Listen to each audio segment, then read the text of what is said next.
What played out differently than what we've seen in the past with rounds of fighting with Gaza?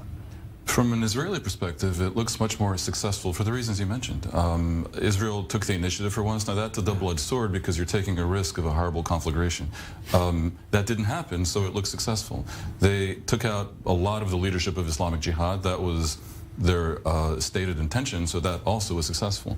There was no significant damage in Israel. The Islamic Jihad did fire 1,100 rockets, but it is rather spectacular futility when none of them caused any damage, except in Gaza, where about 20%, as your report said, fell in Gaza, and a number of civilians and children were killed. Brutal cost. Which is just unbelievable that this causes no visible anger. I'm sure there is, but it's not visible in Gaza. I have to think this kind of thing will bubble over eventually.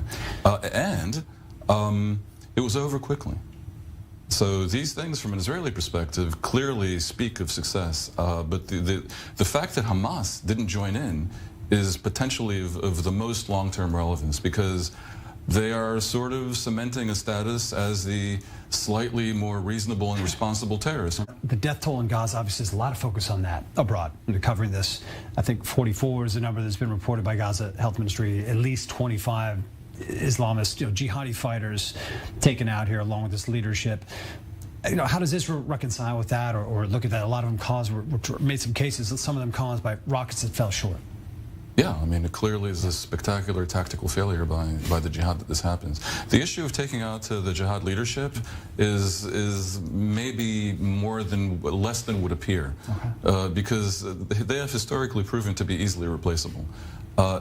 However, if Israel were to truly return to a policy of assassinations where every leader of these militant groups would feel that their lives are in danger, that's not irrelevant. Is that what happened here? I mean, essentially, is that the message that was delivered? It kind of looks that way, at least vis-a-vis Islamic Jihad. I have to wonder if Hamas is watching and taking note and maybe readjusting. Because that, if anything, ended the Second Intifada. There were a number of things. The security barrier in the West Bank was one, but the policy of assassinations where pretty much every head of Hamas knew that they were living on borrowed time, that could be relevant. Israel made some remarkable efforts as well to manage the perceptions of what was happening as well these last 3 days. I think we saw arguably some new efforts, renewed efforts, I don't know how you want to frame what we saw from the Israeli side during this time, messaging this to the world.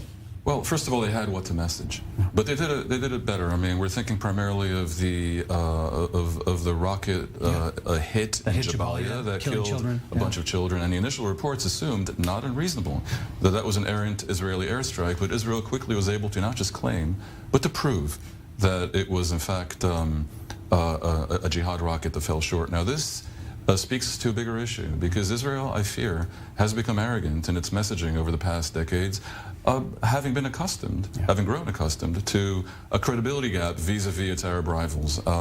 And we had reached a point where Israel makes a claim and expects to be believed.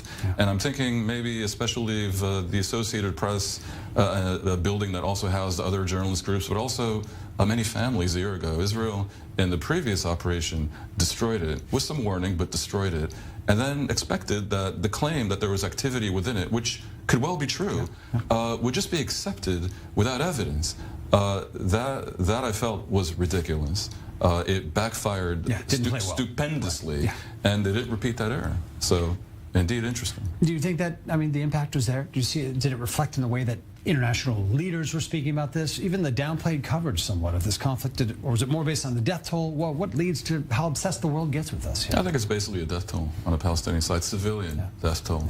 Israelis, many Israelis, because they are accustomed to nonstop coast-to-coast criticism of the occupation in the West Bank, just assume the world is against them, and that's infantile, because the West Bank situation is sort of globally, historically unique, at least for democracies. That's not going to play well. Sure. But the other issues regarding Gaza, the world has a lot of sympathy for Israel's predicament, facing rocket barrages from a territory that it is blockading, but not without reason, although that perhaps also should end, but constantly facing attacks on its civilians. No normal country, no country would put up with that. And the world gets this. But when this is partly related to a failed strategy over 16 years of doing nothing but blockading the Strip. And the result is, by the way, since 2006, 4,000 Palestinians killed. This despite the sympathy, is perceived as not entirely wise and not entirely fair towards the Palestinians. Never mind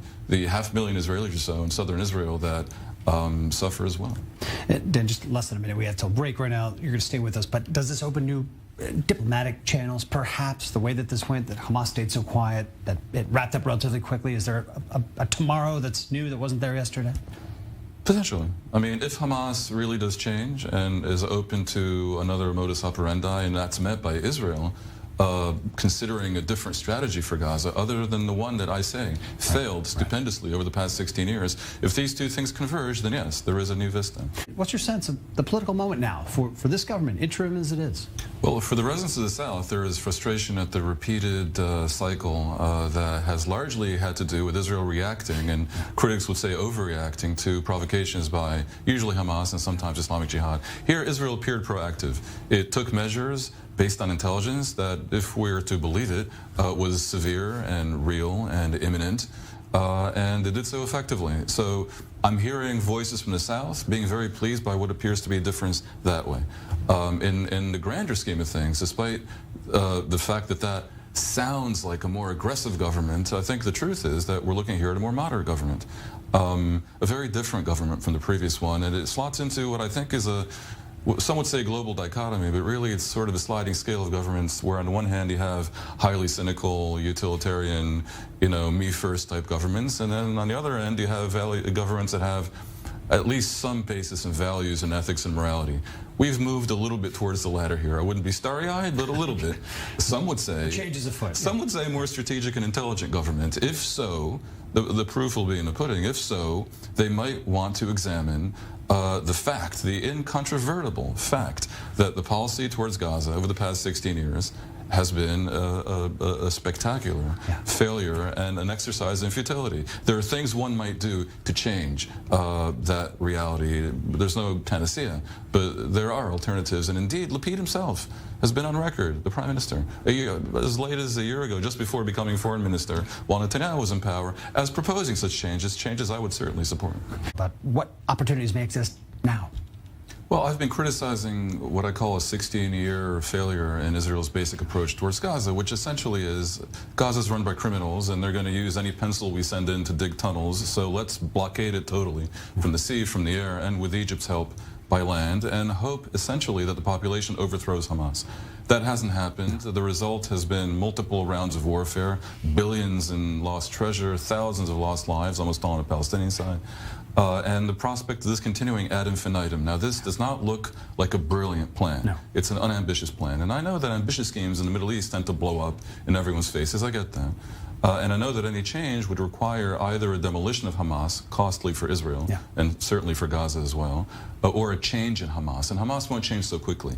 But perhaps a more moderate and more intelligent government in Israel, a more strategic government in Israel, might construct a really big carrot and convincingly present it on the world stage and explain that Israel is willing to make amends and to invest and to assist with the help of its Abraham Accord partners and maybe the West to really not just reconstruct but dramatically improve Gaza and make it better than it ever was if Hamas changes somehow, either brings the Palestinian Authority back in, or agrees to a hudna with Israel, a policy of long-term non-belligerency, or something. Now, I have no illusion that Hamas is going to change overnight or agree to anything without protracted agony, but certainly that would create pressure on them to somehow comply, to somehow change. Just continuing the same thing over and over and over again does not seem like the path to fame, fortune, and glory.